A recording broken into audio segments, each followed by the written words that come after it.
Okay, so we're doing chapter 9, problem 95 here. So it says you've been hired as an expert witness in a court case involving an automobile accident. We have a car A with a mass of 1,500 kilograms and crashed into a stationary car B of mass 1,100 kilograms. So that means also that VB initially is 0 here. The driver of car A applied his brakes 15 meters before he skidded into the car. So delta X brakes is 15 meters. Before he skidded, after the collision, car A slid. So delta X slide equals 18 meters, while car B, delta XB, slid 30 meters. Says the coefficient of kinetic friction between the locked wheels and the road was given to be 0.6. Show that driver A was exceeding the 55 miles per hour speed limit before the brakes. Okay, so this is a lot of stuff going on, but the key is we need to first figure out the speed of the cars immediately after the collision by figuring out how far they slide using the work energy theorem. Next, we will use momentum conservation to figure out the speeds before the collision, or the speed of the car colliding before the collision. And then we use the work energy theorem one more time to get the speed before applying the brakes. Okay. Now, so work energy theorem says that the work from friction is going to be the change in kinetic energy. So that's 1/2 mv final squared minus v initial squared. Now the work from friction is done by negative kinetic energy times the normal force times the distance, or negative kinetic coefficient times mg delta x. Okay? So now these m's can cancel out, and we can solve for the velocities of both after the collision. And we get that by rearranging these for the final velocities.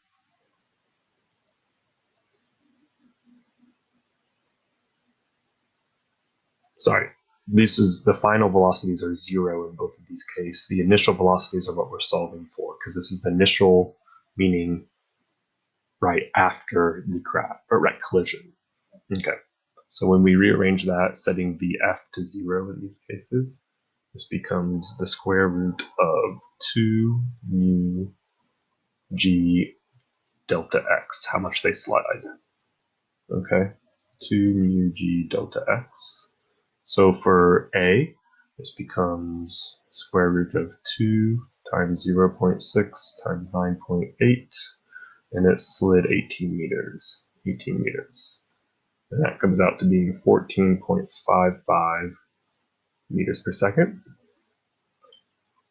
Same calculation here is 2 times 0.6 times 9.88, or 9.8 times 30 meters, which corresponds to its initial speed after the crash as 18.78 meters per second.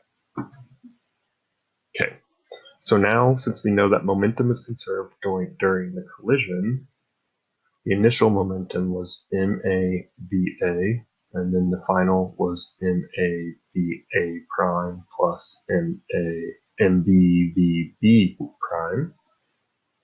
So if we solve this for the initial speed of A, so the speed right before the collision of A now we can express as MAVA prime plus MBVB prime over MA.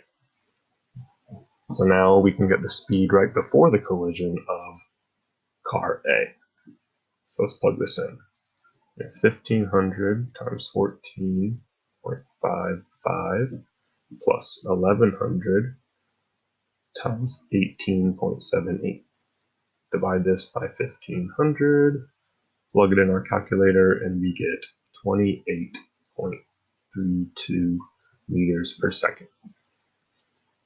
So that's how fast he was after applying the brakes right before hitting the stationary car. We want to figure out how fast he was going before applying the brakes. So to do that, we're going to use work energy theorem again and set negative mu k times g times the brakes distance, and this is equal to the change in kinetic energy. VA squared minus the initial squared. Okay, so if we solve this for the V initial, because that's what we're trying to find, this is the square root of VA squared minus 2 mu G delta X. Let's plug it in. 28.32 squared minus 2 times 0.6 times 9.8 times 15 meters. If we solve that out, we get 31.23 meters per second. Okay, so the speed limit was 55 miles per hour, so let's convert that over.